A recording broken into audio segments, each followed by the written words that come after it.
Mummy खाला मला कर तर पिठला मला कर मला बेंगला मीठ.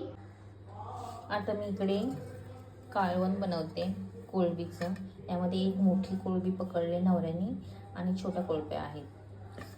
ही मच्छी आहे. ते मी लसूण, अद्रक, मिरची, कांदा, सुकं खोबरं भाजून घेतलं आहे. कांदा आणि खोबरं, आणि ह्याचं मी वाटण करणार आहे कालवणासाठी. बघू शकता आपला मसाला तयार झाला आहे. मस्त मिक्सरला लावून बारीक करून घेतला आहे.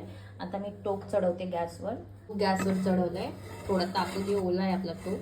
त्यानंतर गरम झालं की तेल टाकते. त्याच्यामध्ये तेल टाकलं आहे टोपामध्ये मी, आणि ही आहे मी टेसून त्याच्यामध्ये मी मसाला टाकून घेतला आहे. यामध्ये हळद टाकते थोडी. छानपैकी असं भाजून घ्यायचं आहे.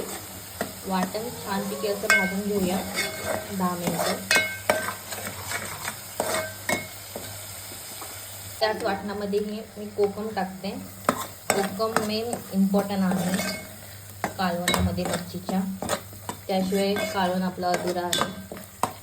आणि यामध्ये ही आपली कोळंबी सापडलेली नवऱ्याने टाकते. कोळंबी टाकून घेतले मी यामध्ये.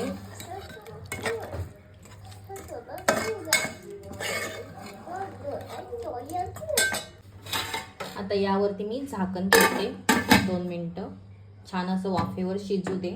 मग त्यानंतर पाणी आपण ऍड करायचं त्यामध्ये. इकडे मी आता पॅन तापायला ठेवते. आपल्याला मच्छी फ्राय करायची आहे ती दुसरीवाली. तर इथे मी पॅन गरम करायला ठेवलाय. आपल्याला ही मच्छी फ्राय करून घ्यायची आहे. मसाला लावून ठेवला होता मी छानपैकी असा. तर छान मॅरिनेट झालेला आहे. आता तेल सुद्धा गरम झाले. त्यामध्ये मच्छी टाकून घेऊया.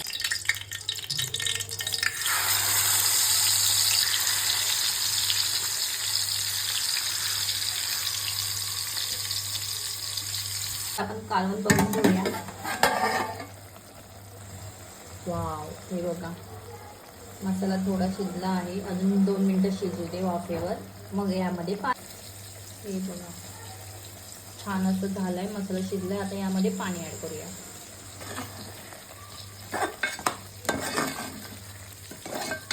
मच्छी एक साईड शिजली. आता मी परत तिला हे बघा छान किती अशी निघते सुद्धा. कालवण तयार आहे छानपैकी. बघू शकता की सुंदर प्रकारे कालवण आपलं तयार झालेलं आहे. इकडे मच्छी सुद्धा तयार आहे. हे बघू शकता.